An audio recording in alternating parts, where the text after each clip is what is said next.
I will call this meeting, academic achievement meeting, to order on May 4th. And you can go ahead, Dr. Gorman.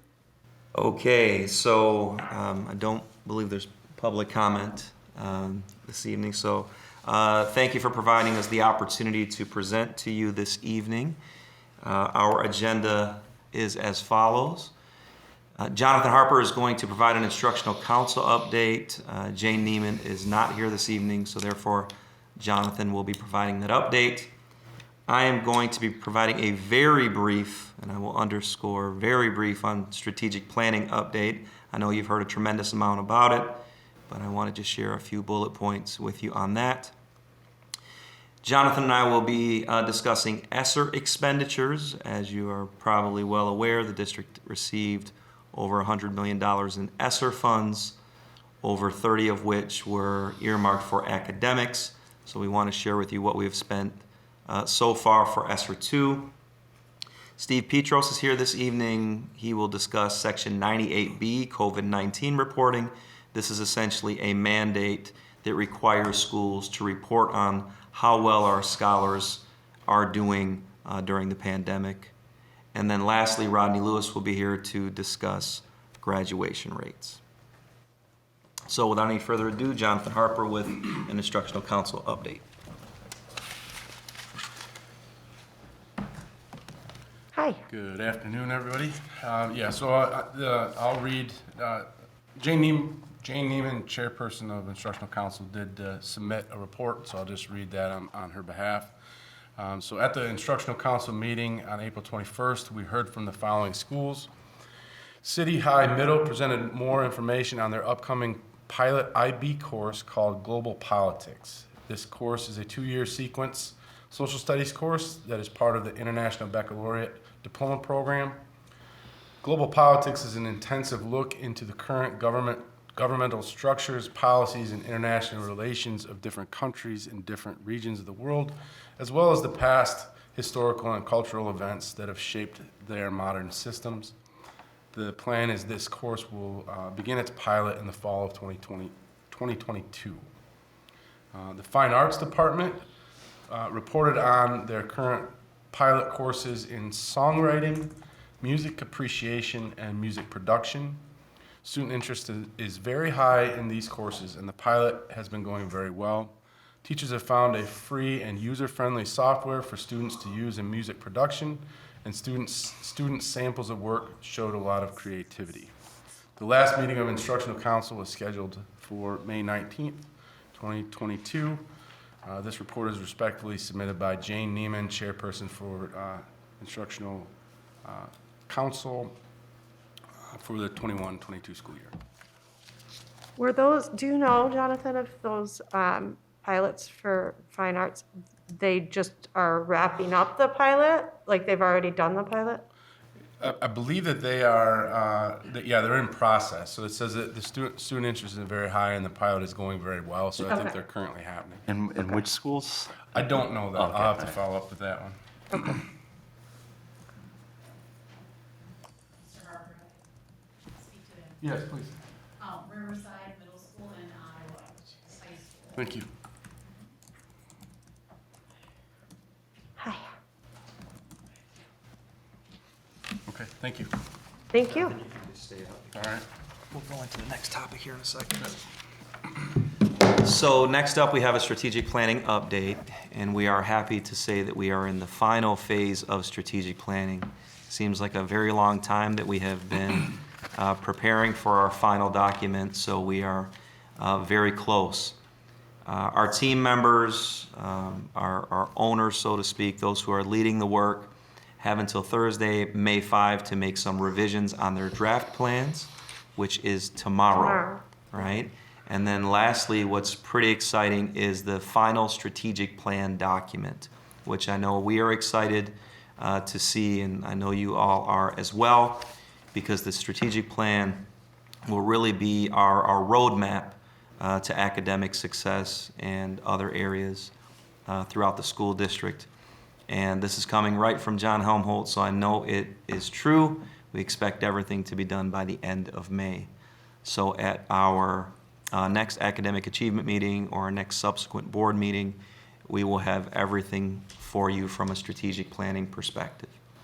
So again, that's a very brief update on that. Are there any questions? I don't think so.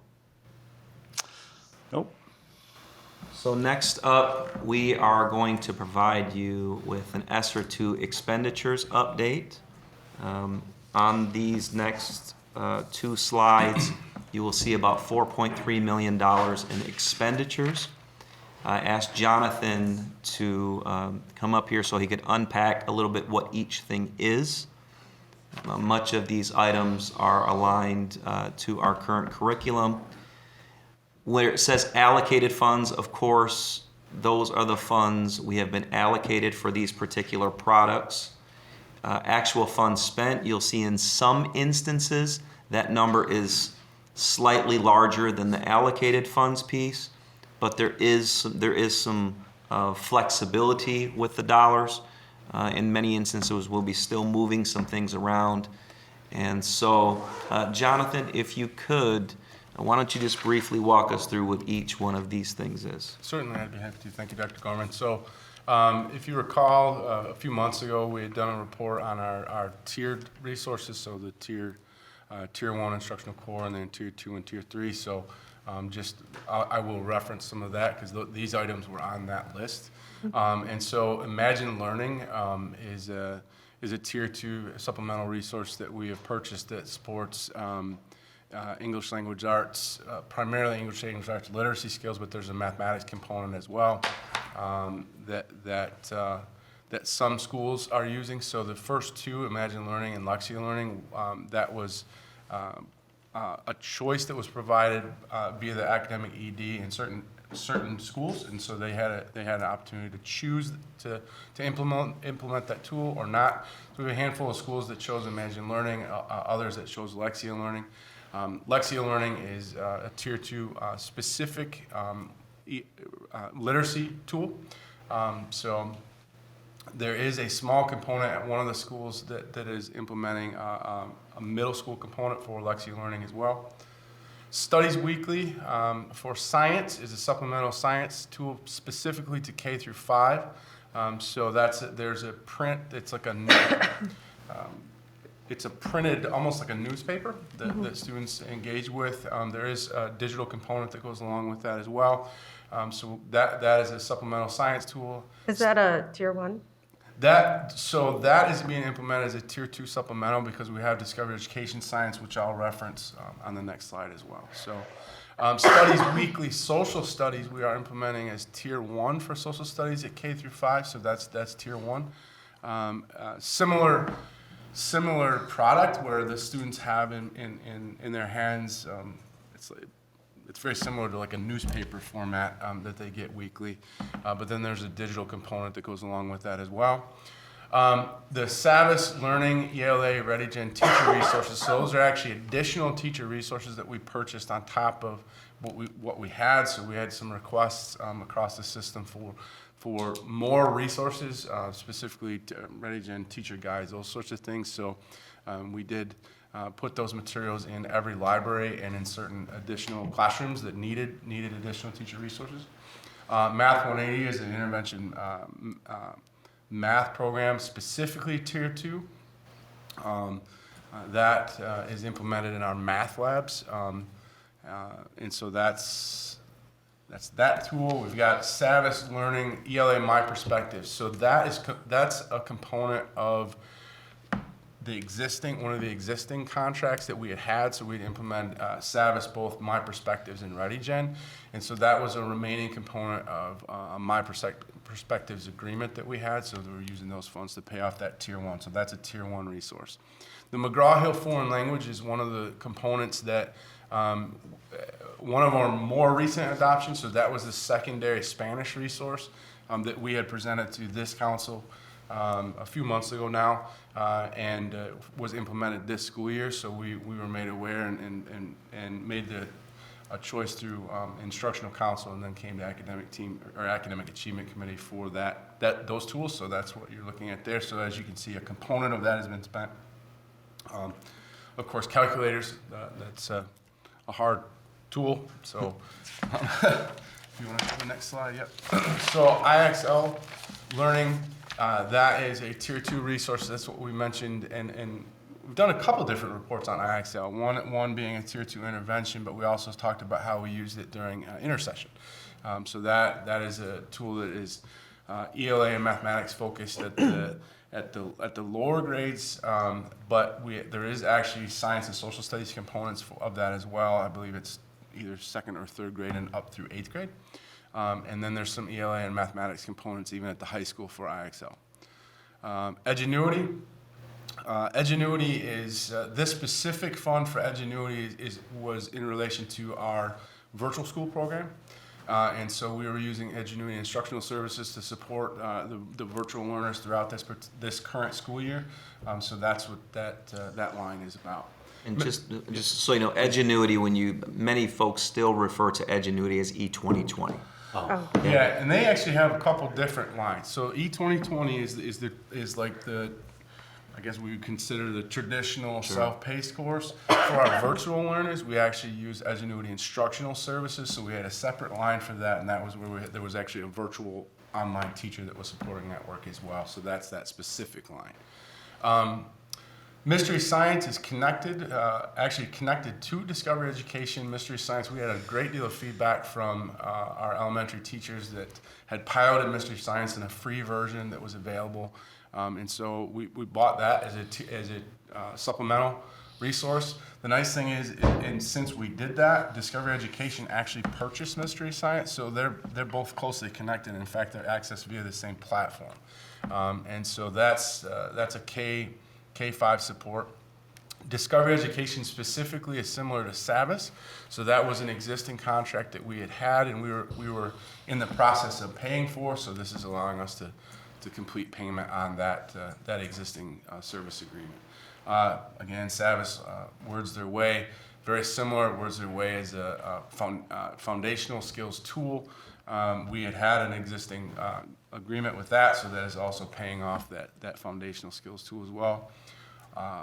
Similar story with Houghton Mifflin GoMath. So GoMath is our essentially system-wide K-12 mathematics program, and that would finalize that contract payments on those services as well. The SAVIS Partnership Plus coach, that's a coach that was specifically purchased to support our dual language program. So that is a one-year service for coaching that we had provided to help implement some of the programs at our language center. So Southwest Community Campus, Buchanan Elementary, Cesar Chavez, and I'm missing one, Burton Elementary. Thank you. So would that help with implementation of what we were talking about before the meeting, with the implementation of the ReadyGen? That is a component that we could discuss at some point. Okay. Yep. Yeah. And then TPR. The question, your question was, is it, right? Can it? Okay. Is what it's offering, because I'm guessing it's a tool for teachers, correct? It is. It's a physical person that's coaching based on dual language immersion and Oh, the use okay. of the tools. Yep. So it's paying for somebody to come, or are they kept in the building? No, so I'm sorry? nothing. It just sounds like the way you phrase it. So they're just kept in the building and come home. And finally, tutor.com is an online tutoring tool that we did purchase. We do have a limited number of licenses that we purchased, and I know specifically Mrs. Tony Moore has implemented some of the online tutoring services for certain scholars with specific needs, and so that's the implementation of that. I think that's it on this list. So do you have any questions about these expenditures? I guess a question that popped up for me was, how long are these? I mean, are they all different lengths of time that this is purchasing them for? Yeah, very good question. So the number of the tier 1 resources that we had purchased previously are simply paying off those agreements. So depending upon the start date, those are generally 6-year agreements. They all have varying start dates, but they're not new purchases. This is simply paying those off. If we could go to the previous slide, Dr. Gorman. The Imagine Learning and Lexia was done, so those are actually pilot years. So it was essentially a 1-year program. So we're evaluating what does that look like at this point. Studies Weekly Science and Social Studies Science, I believe those are 3-year contracts. If I'm not, I believe it's 3-year. I would have to look at the intervention. I'm going to reference Mrs. Amy Powney. Do you know about the Math 180? How long? 3 years, yeah. So that kind of give you an example. So there are some differences, but we did try to leverage the tools that we knew would be implemented with Fidelity that go a minimum of 3 years because we don't want to, pull that away from people in a short notice. No, but I think I appreciate that question. I was wondering about that myself because my sense is the purpose of the ESSER funds is to support learning loss, or to not support learning loss, but to make up for learning loss and to move us forward. So if these tools are effective at teaching, then we would have to evaluate again whether or not to pay them out of non-S, Sure. out of a general fund. Yeah. Absolutely. Yeah, similar thought that I had in terms of learning loss. So we are being proactive in looking at these funds being spent so that we can maximize or leverage for both learning loss and hopefully those that are at level to excel. So it's not going to be, oh gosh, we're having this learning loss, and then those that are at level are like, well, now we got to wait because they're not doing anything with us. That's a very good point, Reverend Matthias. That's something that we had discussed previously. These tools are robust enough. It's not just about mitigating learning loss. We want to make sure that we have robust tools to provide intervention when appropriate, but also enrichment. So the use of the tools is much more beyond just intervention. Okay, so when you talk about learning loss, that's really around interventions to mitigate learning loss. Our goal is to ensure that all of our scholars have the tools and resources that allow them to get to grade level instruction or above grade level instruction. And so that is the intent of these tools. Because I know for a lot of parents, they're really wanting to know whether we are, targeting the learning loss, certainly, but then the tools that we're giving their kids, the learning, the homework and all that is really something that, if I had kids that weren't college age now, they're all graduated, thank goodness. But I mean, okay, now I can help them do their work and so forth and know that I'm, as a parent, helping my child to gain that loss, but also that you're taking, I'm handing them off to you and you're saying, yep. And we're continuing that process of education and trying to get them up and to where they need to be. And my sense is that these are important tools regardless, but we do want to just make sure that the funding for them is going to come from, so we should be planning ahead for if they're successful. Obviously, we expect them to be successful. Then if so, we'll have to buy them again, and so we'll have to be prepared for that in the future. Another thing that just popped up for me is, like when you first started, the first couple you said, maybe it was the Imagine Learning and Lexia that certain schools were choosing to use one or the other. When you purchase something like this, forgive me for maybe this being naive, but once you've purchased this Imagine Learning, can every school in the district use it, or do you have to limit? So it's a great question. What we noticed when we were asking our principals, which resources would you like? It would have been pretty easy for us to say we're only using this one particular product. That would have been really easy.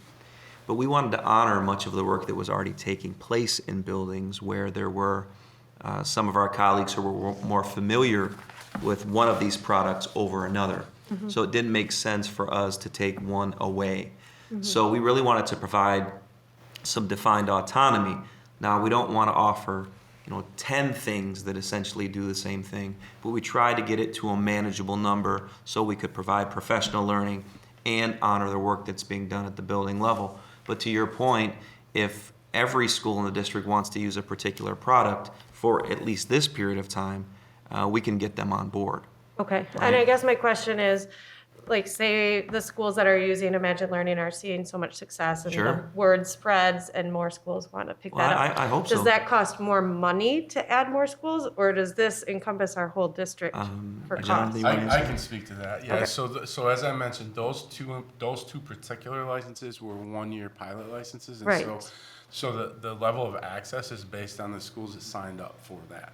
So what we are in the process of evaluating now is what are the next steps? Because I believe those agreements expire in August.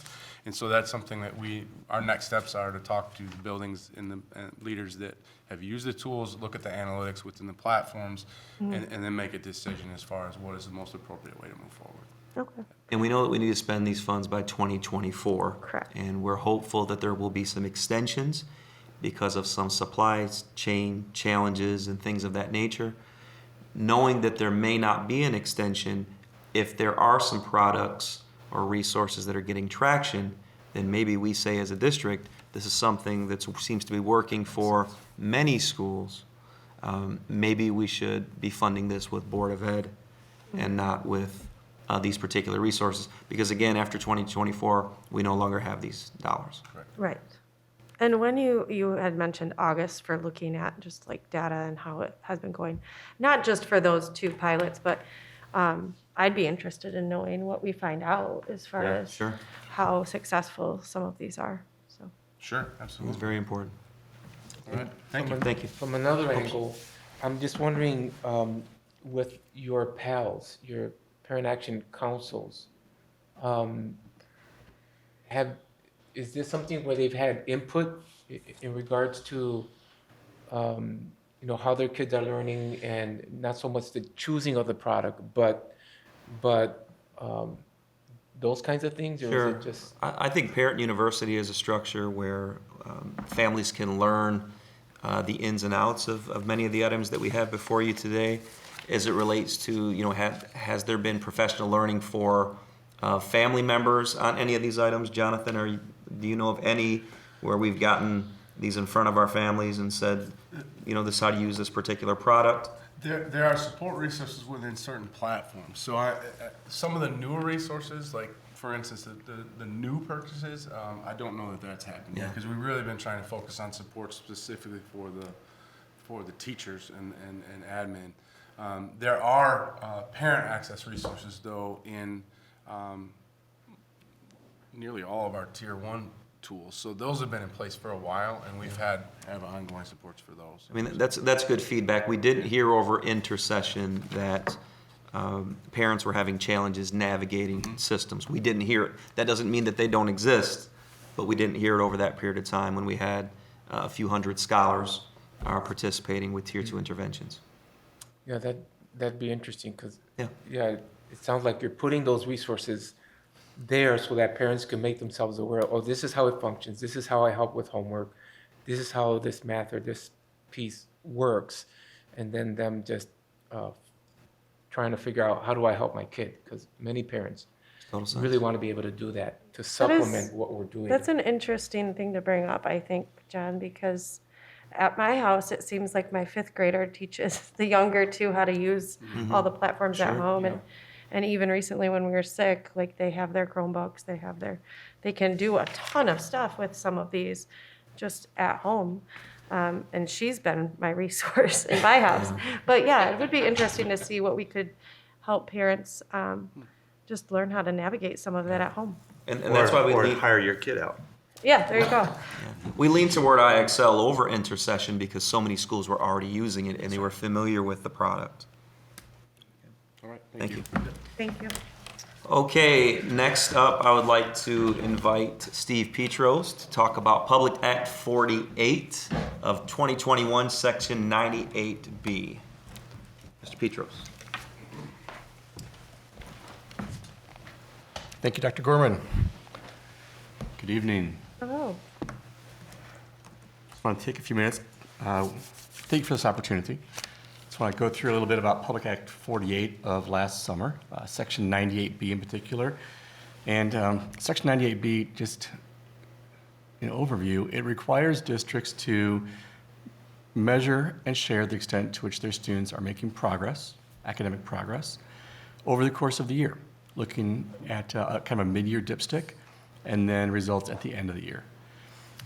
Districts have the option to either focus on academic achievement or growth. And for GRPS, we're going to focus on growth, as we have been for many years.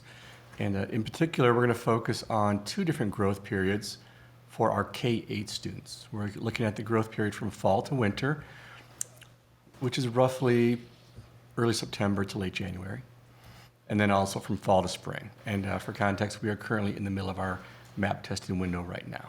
And MAP growth is the tool that we're using to measure our student growth.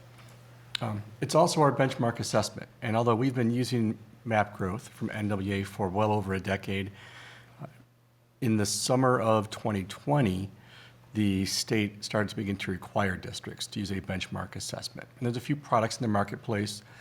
By far, in terms of market share, NWA MAP growth is the largest in the state of Michigan, and we've been certainly well-versed in that tool and that data for many, many years.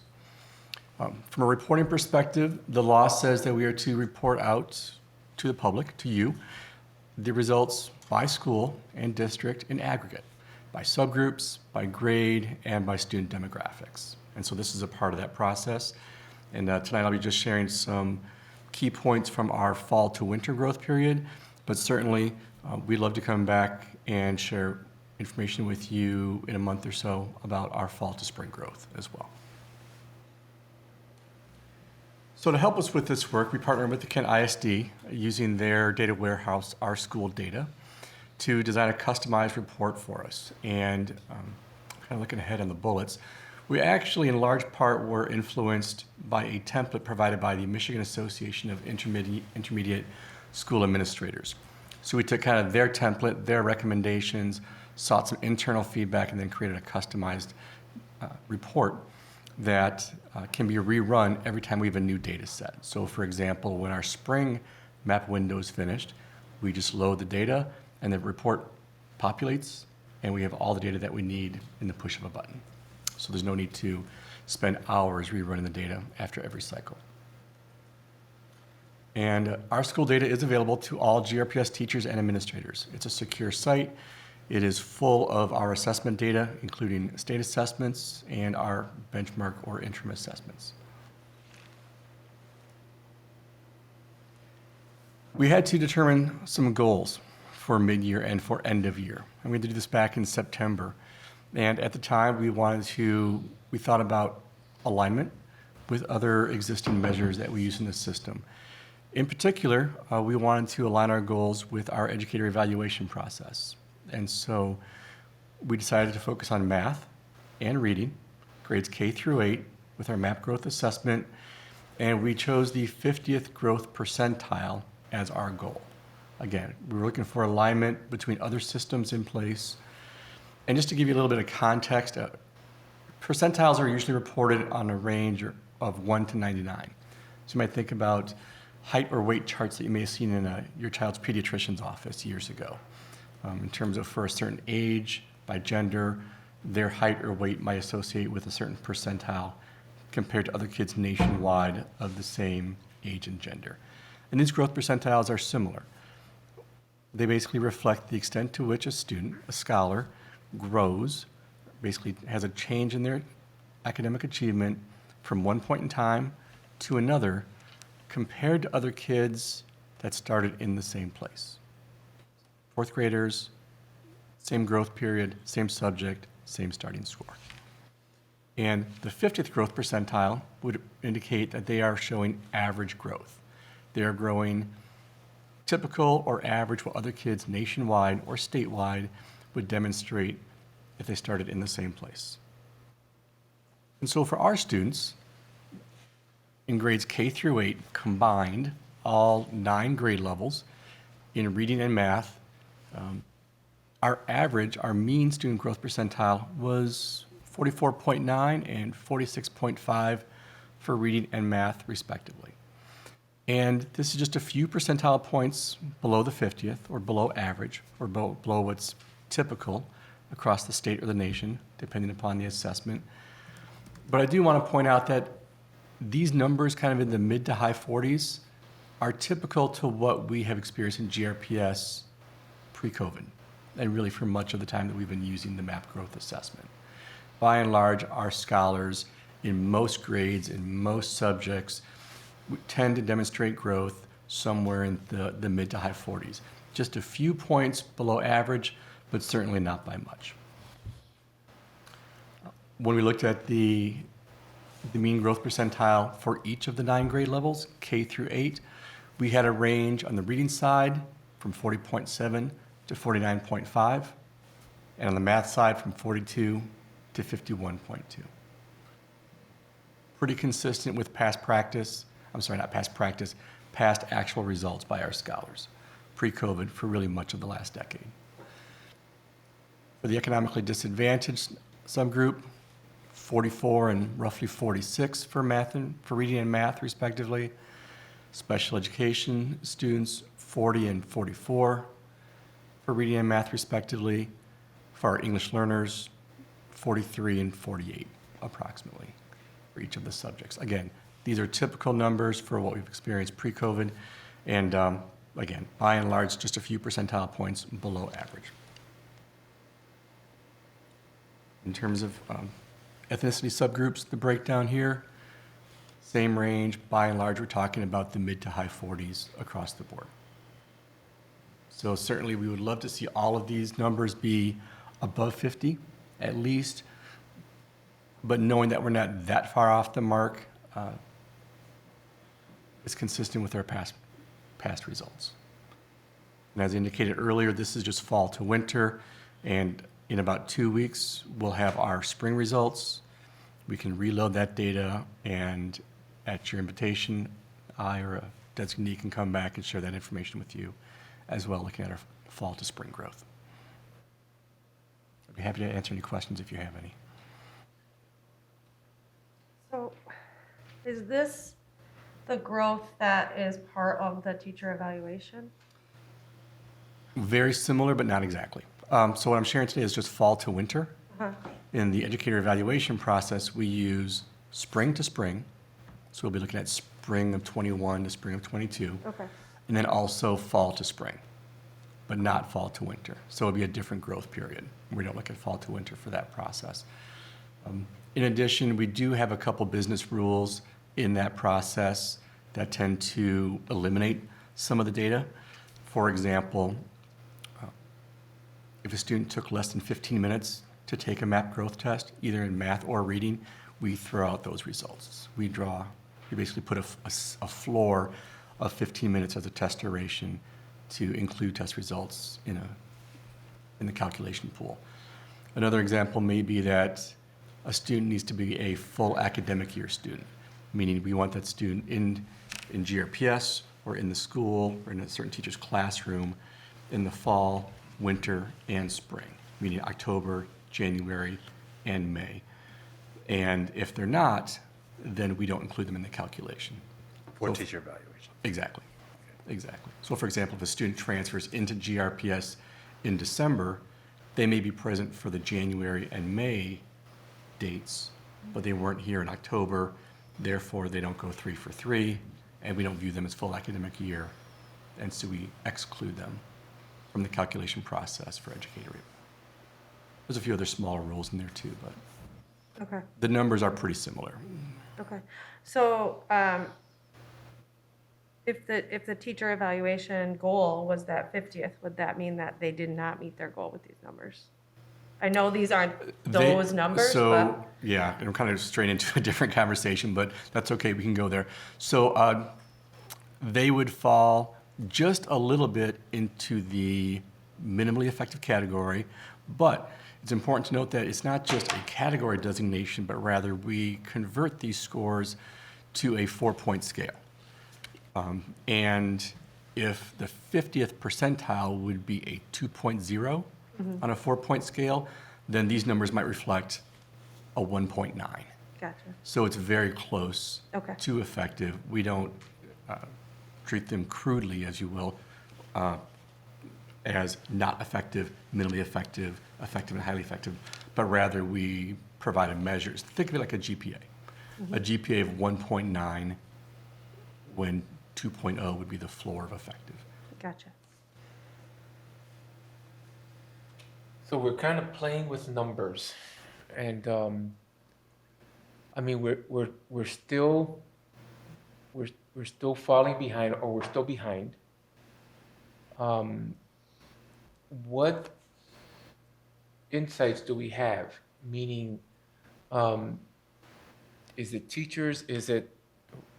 What are some of the factors that are continuing to, I don't want to say haunt us, but we continue to trail in some of these areas. Have you found any secrets or anything that says, man, this is what it is, or this combination of things are what are really causing some of these pieces that seem to elude us? Sure. Any trends? Great question. I'm going to try to answer that, but stay within my lane also, because that's a really big question. I mean, that question really is the nature of our collective body of work. Bring them on. But within kind of assessment and evaluation, we can talk about it from a proficiency perspective. We can talk about it from a growth perspective. This is looking at growth. And from a growth perspective, our students, I'm looking at all grades combined, kind of in the mid-40s. This indicates that our students are showing nearly the same amount of growth by grade, by subject, compared to their nationwide peers that start in the same place. So they might be falling behind a little bit, but not by much at all. Just a few percentile points, again, relative to their nationwide peers. If you want to talk about proficiency, why don't we suspend that conversation until the end of the summer when the state tests come out, and then we can look at our proficiency rates compared to the past. Asking for or looking for a secret or anything in the data that really jumps out. This is pretty high level district interim level data, and we're not going to see much at this level. I think the educator evaluation process has multiple performance measures, all and in combination, they're intended to help us learn more about our system and our practices.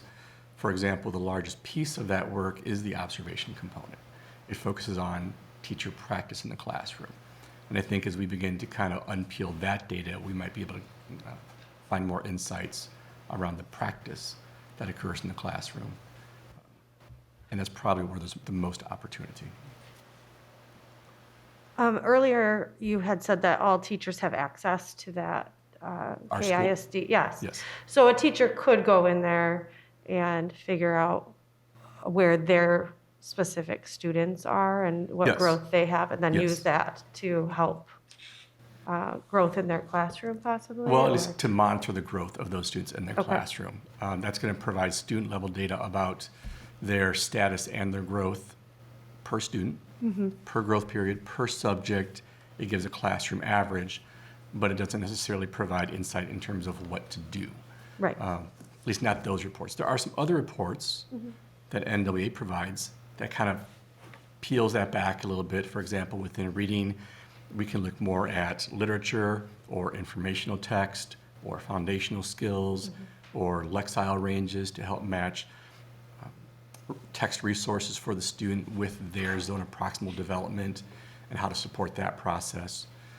But with respect to interim assessments, they're designed for a reason.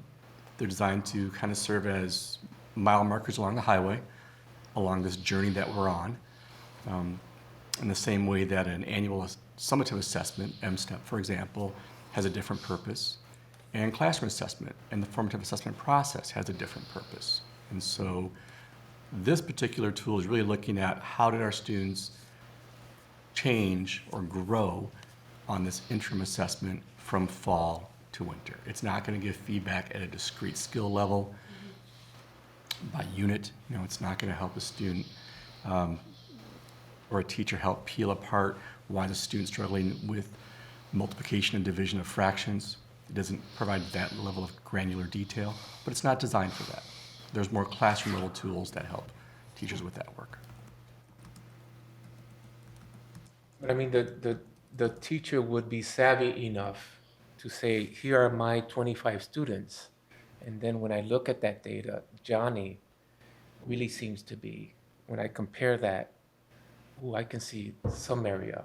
Or even the parent Yes. might say, man, you're bringing me this stuff, you're sending me this stuff, and I see that my son is struggling in that, and maybe some conversation around some of those things. Yes, to an extent, yes. So for example, in reading, the teacher could identify if Johnny is struggling in literature or informational text or in foundational skills. On the math side, there's about 4 or 5 different domains, and the teacher could kind of get some insight in terms of which of those domains Johnny needs some extra help, some remediation or some acceleration to help Johnny catch up with his peer group. But there's other tools that the teacher has in his or her toolbox that could dive deeper into helping Johnny with very specific skills. And then Yeah, I would say teachers are using things other than this on a daily basis. But I remember this was used in my parent-teacher conferences. When my kids were up through 8th grade, we would sit there, we would look at the specific student data for them. And sometimes, I mean, the other thing with this that's an issue is that, like, my son's numbers were all over the place. They were not very, so I mean, I think that there's some measurement, but we could tell from looking at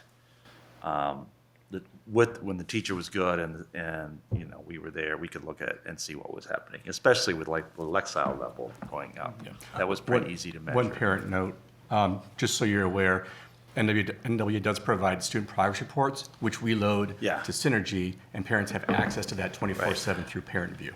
One thing that I think we've done very well in the last few years is, from a parent-teacher conference perspective, whether it's being done virtually or in person, our teachers are leading with map data, right? It's not a superficial conference where, oh, Right. Johnny's doing so well. Like, what does that mean? Right. It's putting data in front of parents and saying, this is Johnny's score, this is the percentile in which Johnny's score is, these are the areas on which he needs to focus in order to hit his particular target. I have not sat through one parent-teacher conference as a parent with children in the school district where the teachers did not lead with map data. So I think that's a huge step in the right direction. Now, to your point, there are 25 scholars in a classroom. There are 25 scholars who are in different places.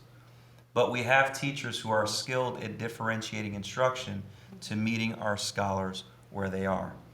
And another good report that we have is a quadrant report, and I'm assuming there's a much more sophisticated name for it that Steve will probably share, but it shows you the students in the classroom who have high performance or are doing very well and have a tremendous amount of growth. It also identifies scholars who are doing poorly and have no growth, right? So it's really this quadrant report, which is super helpful to a classroom teacher, where you can identify those scholars who are furthest from the goal, but also identify those scholars who are doing well but getting no growth or receiving no growth at all. So you want to expound on that report just a little bit? Sure, it's called the Achievement Status and Growth Report. It's color-coded, it's dynamic, so actually the teacher can kind of drag the axes a little bit here and there to focus in on certain benchmarks or certain sets of students. It's a great way to look at how a class of students perform, for example, from fall to winter. I actually want to take this conversation I want to connect this conversation with the previous conversation about the SR expenditures. In the past several years, NWA, as really an assessment provider, that's their wheelhouse, they have partnered with many, many, many content providers, many of which were on the slides. These slides? These vendors, these content providers, actually make alignments between their instructional products and NWA MAP growth scores. And so sometimes teachers can link some of this content with the student score to better differentiate the resources that are provided to students. And so there And is- these contents are then to hopefully take those scores up, so. at least, So I don't Yes. see that data as necessarily too concerning because I mean, it's a little bit lower than national average, but basically what it says is that our school is doing pretty close to what is happening in most schools. The concern is where they start, and, which is a different conversation and different data. And I would suggest that in a couple of months, Steve shares with us a side-by-side comparison of these data with the next MAP test, so we can really see Yep. where we are. Again, hopefully coming out of a pandemic, hopefully, our scholars were in person, right? So, what does it look like? Because the reason we're tracking these data is to determine how much learning loss took place. And what we're sharing is we're pretty close to where we were before. Hopefully, we'll be able to see where we are with those next results as it compares to these results. Right, well, and I would be interested to, because we're looking at growth, but I would also be interested in seeing like actual level like of achievement. So proficiency, so that's what Steve referenced with the MSTEP data, and we will Yeah, absolutely yeah. share those data with you. It's just a different, view, and that is, how are you guys taking that data by school, and then your content team helping that school leader with their team, in the hood, saying, hey, we got this data, and then help us to make sense or suggest to us what's sure, going on. yeah, so that let me we can provide an continue example to- of at least a conversation that we've been having recently, and I'm looking to my colleague Roseanne Wall back there, who's our ELA supervisor. One way that we're talking about doing this is the state provides early literacy coaches. The state provides funding for early literacy coaches through our local ISD. GRPS has 4 early literacy coaches. Thinking about that through maybe the lens of equity, it kind of begs the question, well, where do we assign these coaches? Where's the greatest need, and therefore where do we provide the most resource to respond to the greatest need? One possible approach is looking at these 4 early literacy coaches and identifying those schools, targeting really grades just K through 3, and then assigning those coaches to those schools that have the greatest need. But we'd be probably using either MAP data and or MSTEP data. I take that back. Probably just MAP data, because MSTEP begins in grade 3. And if we're going to target early literacy in grades K2 or K3, we'll probably be looking at MAP data to help influence or be a part of that conversation in determining which schools receive the assignment of an early literacy coach. Again, this is just a conversation, Yeah. but it's a But to It's your a thought. point, though, Steve can absolutely get in front of any administrator in the school district, any teacher in the school district, and help them interpret these reports. There are many, many reports. And if you are fresh out of college, you may not have seen them before. If you're a new administrator to the Grand Rapids Public Schools, you may not have seen them before. So that's what we need to ensure that we do, that here are 5 really great reports you should be looking at that will help your scholars. Because it can be a little overwhelming with everything we have in our repertoires right now. Right. And some of our building leaders have been doing this for years. Absolutely. But in other buildings, we have relatively new building leaders, and so we need to provide some additional support to bring them up to speed and get that momentum moving for them. All right. Thank you, Steve. Thank you very much. Thank you. Dr. Corman. Okay, so we are going into the last presentation for this evening. Mr. Lewis always teases us that he goes last, so we are going to have Mr. Lewis go first next time, I think. So you heard about that. Yeah, I heard about it already. Can't talk about it. You can't. Again, it goes without saying, but I'm going to say it anyway. This is an area of which we are incredibly proud from a graduation perspective. Not so long ago, we had a 44% graduation rate in the school district, and we are very close to the state average. Our numbers have ticked up for many years. We had a slight dip this year, but we would like to share those data with you in context this year. We want to be able to share with you how we did and how that compares to others around the region, so you really know. This is something that we are incredibly proud of, but there's always room for growth. And I know that Mr. Lewis and I and our colleagues behind me will not stop until 100% of our scholars walk across the stage. So with that, Mr. Lewis. So good evening, everyone. Hello. Thanks for having me this evening. I'm going to discuss, as Dr. Gorman spoke about, 2021 graduation results for the Grand Rapids Public Schools. Just kind of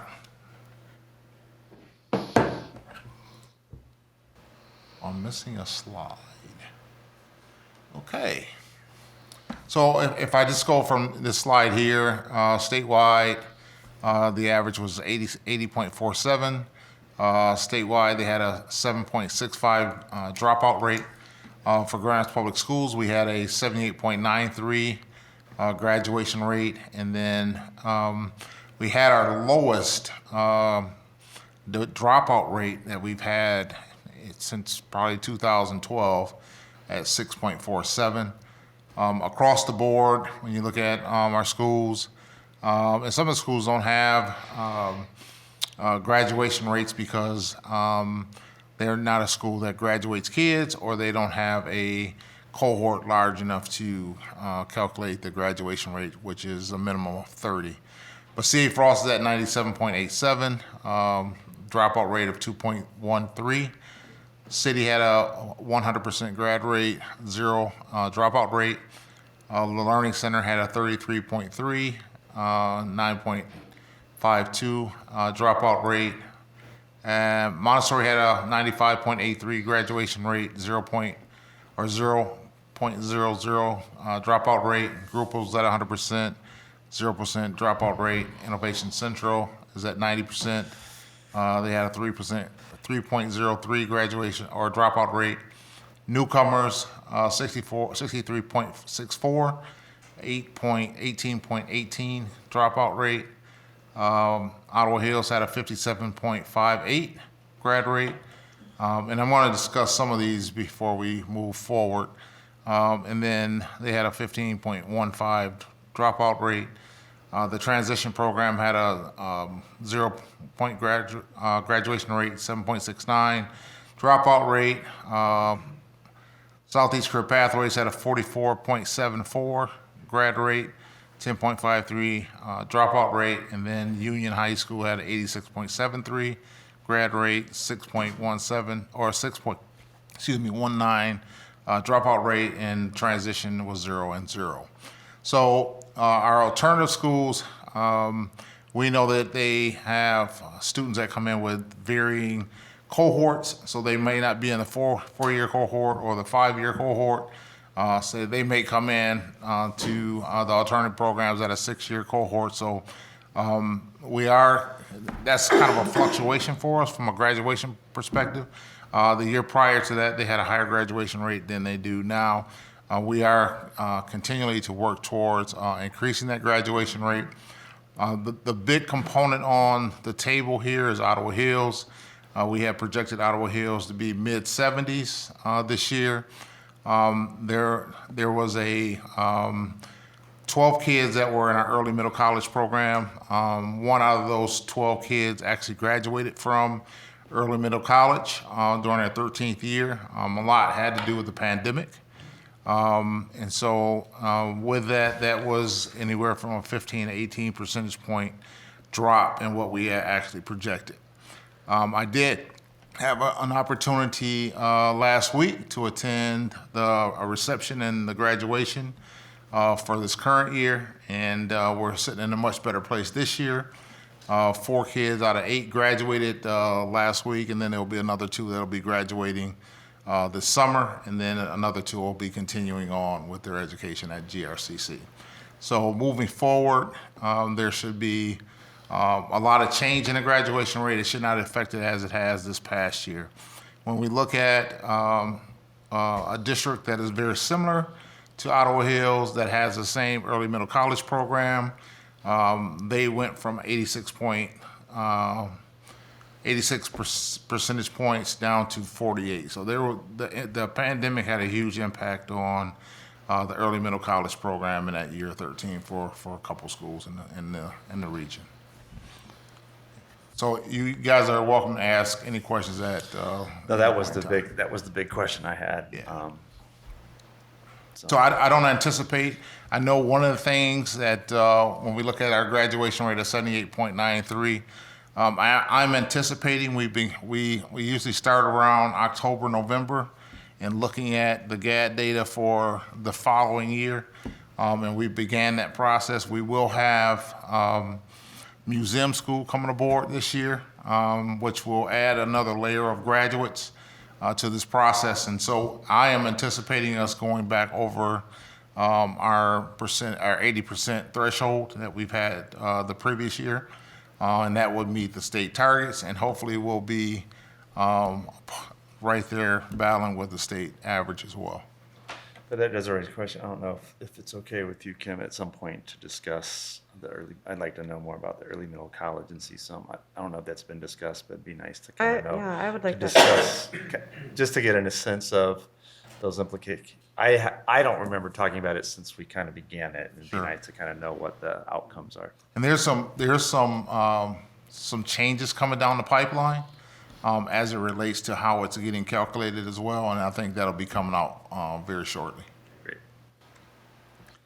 When we look at comparative data, and when we compare other school districts around the region, and the big caveat here is looking at the difference. When you look at the state's difference, they're at 1.6% point from the previous year, whereas we went from 1.69 percentage points down, so we're pretty comparative to the state. But if you look at school districts around us and within the region, they range from, well, I shouldn't say range, they have a percentage of negative 8.52, negative 8.6, 6.59, negative 6.47, and across the board. So there were big gaps in other districts that are very similar but comparative to what we do in our system as well. So I think our process, the process that we have in place is a very strong process. We monitor and manage this process, again, pretty much through the whole entire year. Our crews from the buildings now are currently working in GAD and what that means, and there'll be another GAD list coming out right before the end of school year, and then there'll be another one coming out at some point in August. So we'll continue to manage this process, and I truly anticipate us being over 80% again this school year. What GAD is? GAD is a graduation and dropout for the state. So I don't know if you have any questions as it relates to any of the graduation data. I counted 14 schools when we look at, that, right, more or less? I mean, including the alternative high schools. Yeah, these are only schools that are counted towards graduation, Okay. that the state counts. Okay.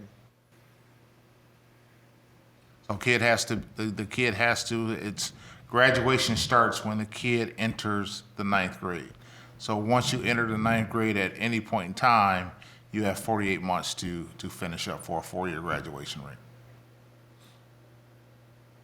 Okay, so this doesn't take into account a kid that takes 5 years. This chart here doesn't, but there is a 4, 5, and 6-year graduation rate. And typically, when you look at the 5th year and the 6th year, those numbers go up. Because some of those kids continue on and they finish either after summer school or they finish the previous year. I think there's been a real sense of urgency. This is one thing that's helped us with our graduation rates, to share with scholars, you graduate in 4 years, not 5, not 6. So a real sense of urgency to graduate in 4 years. And that's one thing that's helped with the graduation rates as well. What kind of conversations are you having with parents as they, you know, start calculating credits and so forth, and I'm sure that their anxiety driven wanting their kid to, you know, either continue on or finish so that whatever the next is for them. What conversations are you having, or what?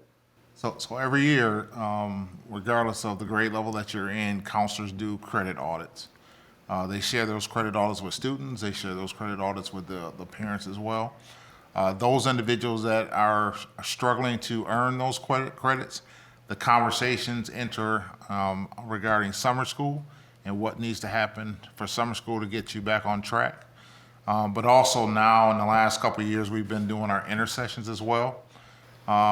And just let's say over spring break, one of our schools finished 52 classes, and 75% of those classes were geared towards seniors, right? So there's some interventions that are put in place to support that work as well, and parents are involved in that process and concept.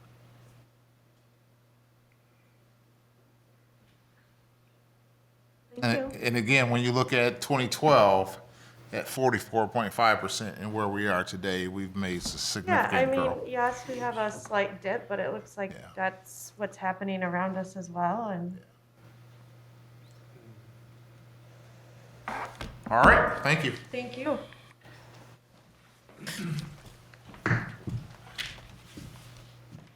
Okay, so Ms. Davis, this concludes our presentation for this evening. Again, we will connect throughout the month to determine the next topics. I know one topic, of course, will be the MAP data that Steve shared. That'll either be next month or the month after. One thing we will have to discuss is when the next meeting will take place. Just so you all know, the next meeting is scheduled for the last day of school.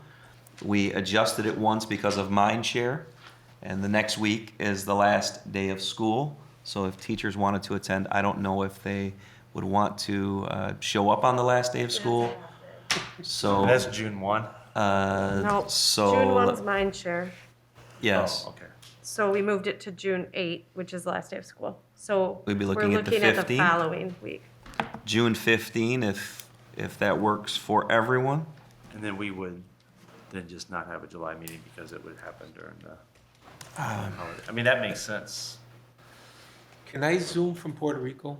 No, I'm just kidding. Absolutely. Well, we will have to figure that out. We have a pretty good tech department, so I'm sure we can accommodate. Okay. Maybe June 15, and then we will determine what we're going to do in July. Does that make sense? Yeah, that makes sense for me. Does that work for you too? Yep. Okay. Okay, That should work. we'll go to work on that. All right. Thank you so Thank you. much. Meeting adjourned.